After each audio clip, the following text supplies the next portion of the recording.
Ilang minuto ba yung antay natin? 15? 10 to... Init.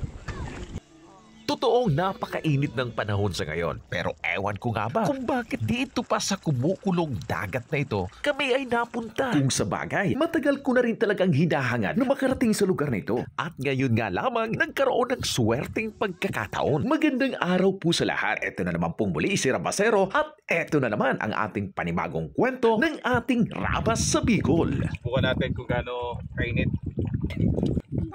Ako nga po ay napasabit lamang sa imbitasyon ng isang kaibigan na mag-overnight sa isang pribadong resort ng Barangay Pawa, Manito, Albay. Maliban kasi sa tahimik na paligid, preskong hangin, magandang tanawin, ay dito mo rin matatagpuan ang pamoso nilang kumukulong dagat o ang boiling sea. Opo, talagang kumukulo ito at kitang-kita tuwing low tide. Kung minsan ay napakalakas ng bulwak ng tubig rito at ang mas matindi niyan ay pumuputok pa raw ito. Hindi nga lang namin natsyempuan. Kahit dito palang mainit dito. Mainit ang tubig dito. Sa una naming paglapit ay medyo mataas pa yung tubig kaya hindi pa gaanong ramdam yung init. Pero kung makakaapa ka sa mismong binubulwakan ng tubig, sigurado para ka lang nilaga o ginawang tinola. Sobrang init yan. Hindi ka makakalapit yan. Hindi ka makakalangoy dyan.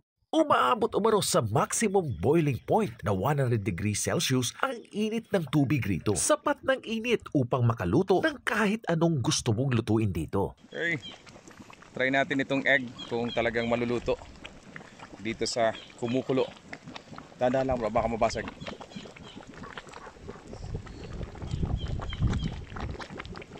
Dapat pala naka-net. Kasi baka maano. May stick ka ba dyan?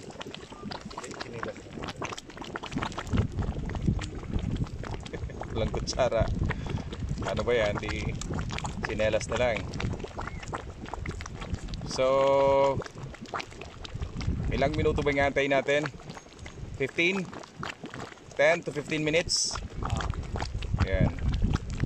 Kaya nga ba talagang maluto ito? Yan ang aabangan natin.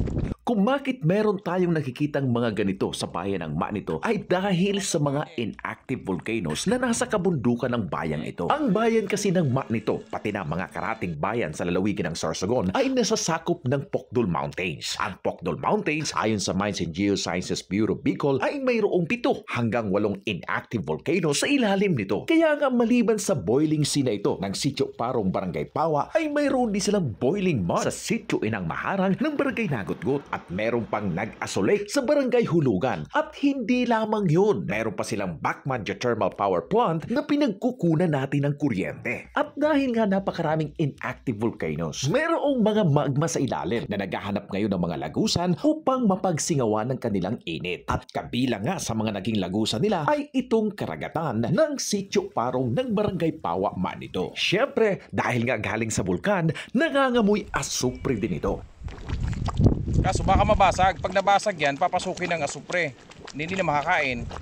Nakakamanghaman, subalit napakapanganib nito sa mga tao at mga hayop, lalo na kung hindi alam o hindi kabisado ang lugar na ito. Kwento nga ng mga locals na nakausap namin dito ay meron na raw kalabaw, aso at iba pang hayop na namatay rito. Pero mabuti na nga lamang at wala pang taong napahamak dito. Kaya upang maiwasan ito, naglagay ang mga otoridad ng barangay ng kordon o ng marka upang magsilbing paalala sa mga tao na bawal lumangoy sa bahaging ito ng karagatan. Ayon nga kay Cap Luterio Daep na siyang ama ng barangay na ito, maaari ka lamang daw lumapit sa lugar na ito tuwing low tide. Pero kailangan pa rin daw mag-ingat at dumistansya sa mayor na lagusan ng kumukulong tubig dahil minsan sumasabog nga raw ito. Para ma-secure ng hindi pwede sila maligo dito sa Partigas. Dati may kordon na alis lang ng alon. Dito, lahat ang nagka-kordon.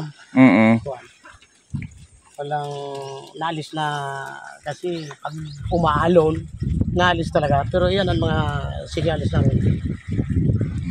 Bawal talaga sila dito talaga pumunta.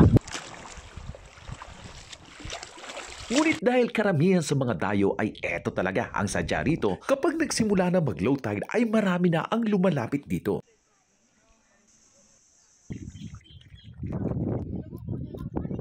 Sayang nga lamang at hindi gaanong nagpakita ang napakagandang Bulkang Mayon. Ito sana ang mas pang nagpapamanga sa lugar na ito. Siya nga po pala, isa pa sa nalaman natin sa MJP, hindi raw po konektado sa Bulkang Mayon ang mga kumukulong tubig dito sa maan nito. Sa Bicol daw kasi ay mayroong humigit kumulang 30 mga bulkan at isa lamang doon ang Bulkang Mayon. At bago pa magtapos ang ating kwento ay alamin natin kung talagang naluto nga ba ang mga itlog na isinalang natin sa kumukulong tubig na ito. Napasa, alamigin muna natin, palamigin. At syempre, tikman na rin natin kung talaga nga bang lasa pang itlog o lasa ng asupre.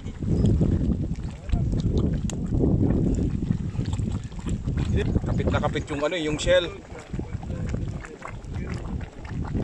Pwede makainin?